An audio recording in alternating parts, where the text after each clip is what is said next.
In this lesson, we'll provide an overview as a basis of understanding external integrations with Order Management Cloud. After you complete this lesson, you'll be able to register connector information and explain why Oracle integration for Oracle SAS is used.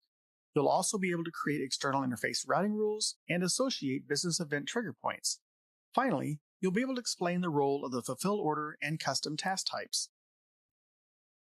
Our first topic serves as an introduction to external integrations. You can integrate Oracle Fusion Cloud Order Management with one or more order capture systems on the front end and with one or more fulfillment systems on the back end. The external interface layer provides the services and rules that routes requests from order management to the right fulfillment system, and it also carries responses back. This layer uses an extensible SOA-enabled framework to manage communication, transform messages when needed, and keep external systems abstracted from the orchestration process definition. That plug-and-play approach helps reduce the changes required when you add or swap fulfillment systems. External interface setup typically includes working with these tasks: manage integration with Oracle Order Management, manage external interface transformation style sheets, manage external interface web service details, and manage external interface routing rules. You usually need transformation style sheets only when you integrate with non-Oracle Fusion Cloud systems, and you create them in Oracle JDeveloper or another XSLT editor. A typical integration flow looks like this. First, your IT team creates the connector service. If message transformation is required, they also create an XSLT transformation file. They then deploy the connector service. Next, you register the connector on the Manage Web Service Details page. Finally, you create routing rules so order management knows where to send each request. Order management uses web services to integrate with external applications. A web service broker routes requests between the fulfillment task layer and one or more fulfillment systems, and it also routes messages back from those systems to order management. For each external system you integrate, you need a connector that supports the required enterprise business objects and the related operations. In practice, that means your IT team creates and deploys the connector service, and you then register it in order management. If the external system requires message transformation, your IT team also creates an XSLT transformation file. The next topic discusses web service integration. After the connector services are created and deployed, you register them on the Manage Web Service Details page. When you register a connector, you enter the connector name and description, the service URL or endpoint, and the username and password that order management will use to authenticate to the external system. The password is protected, so users can't view it. The credentials are kept in the credential store, and the application automatically generates a user credential key and a key store recipient alias. For SSL, Oracle recommends configuring the target web service server to advertise its security certificate in the WSDL, which is the default behavior in Oracle WebLogic Server. If the server can't be configured that way, you can use the key store recipient alias instead. In that case, you request the security certificate from the service provider, and an IT administrator imports it into the invoking server and creates the alias.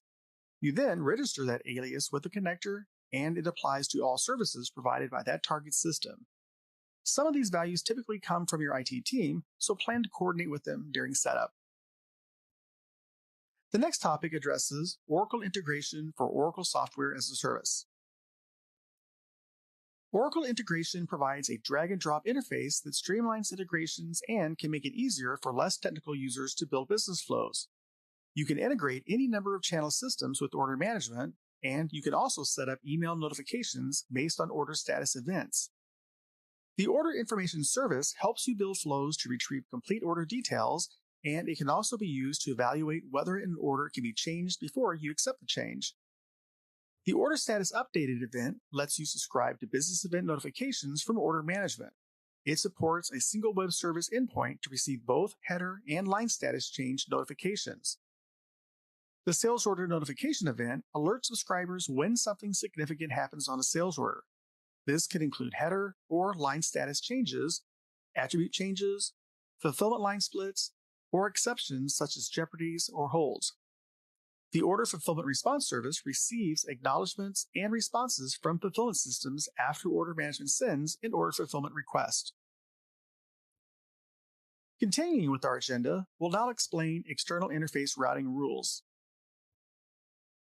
On the Manage External Interface Routing Rules page, you create rules that route fulfillment requests to the right connector for each external fulfillment system. You can base these rules on attributes from the order, the fulfillment line, and the orchestration process definition. When you build a selection logic, make sure you use the same system name that you used when you registered the connector.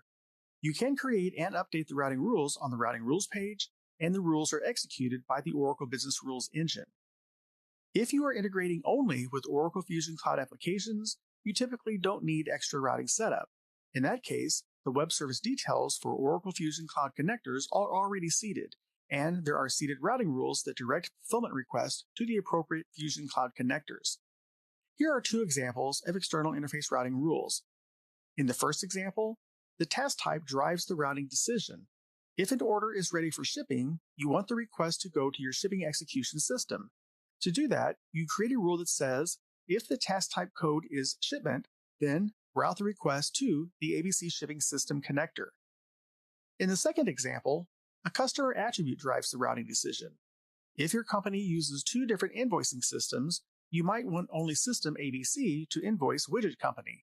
In that case, you create a rule that says, if the customer is Widget Company and the task type code is invoice, then route the request to the ABC Invoicing System connector. Now we'll talk about business event notifications. Business event notification is a one-way messaging system that order management sends to subscriber systems. The notification is triggered when a change occurs that the subscriber considers significant, and you define the notification criteria through a setup task.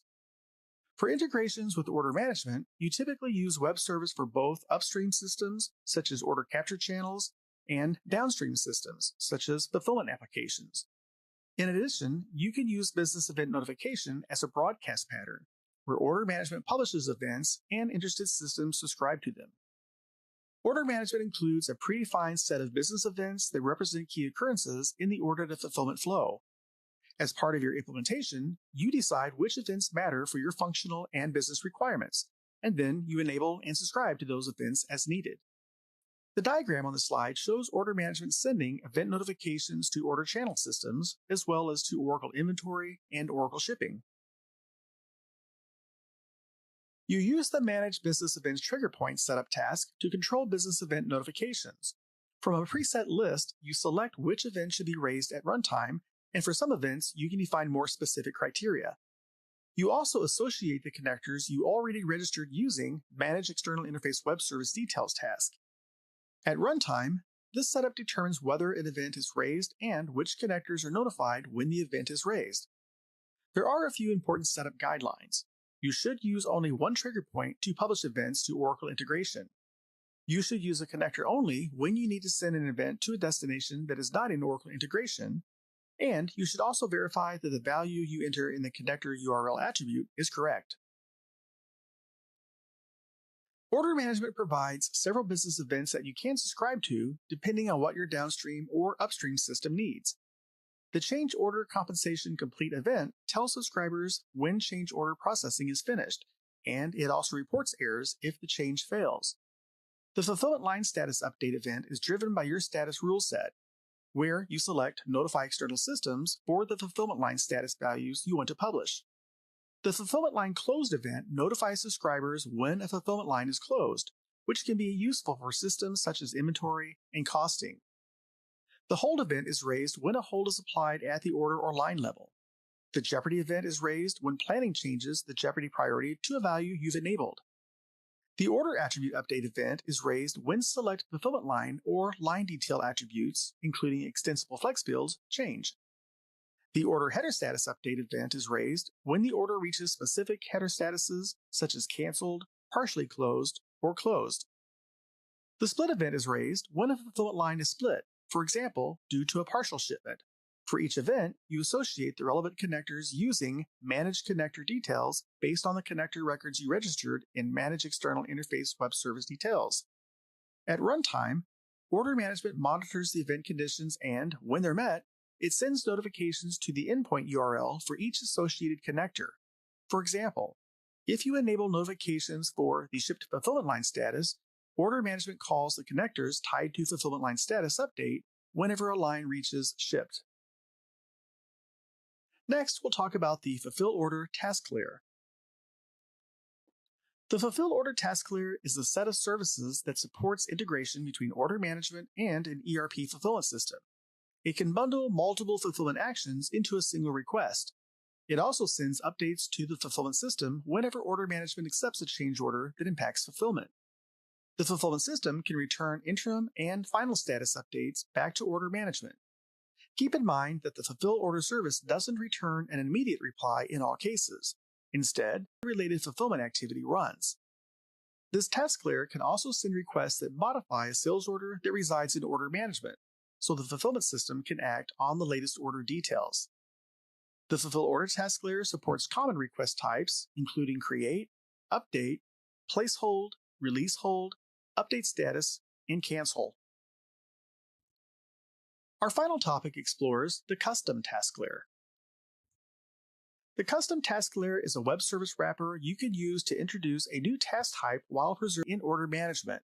The goal is that any task type you add behaves like a native one and displays correctly across the application. Within the custom task layer, you can define a new fulfillment task type, fulfillment task, or service that an orchestration process can call. You can also validate that the service payload includes values for required attributes.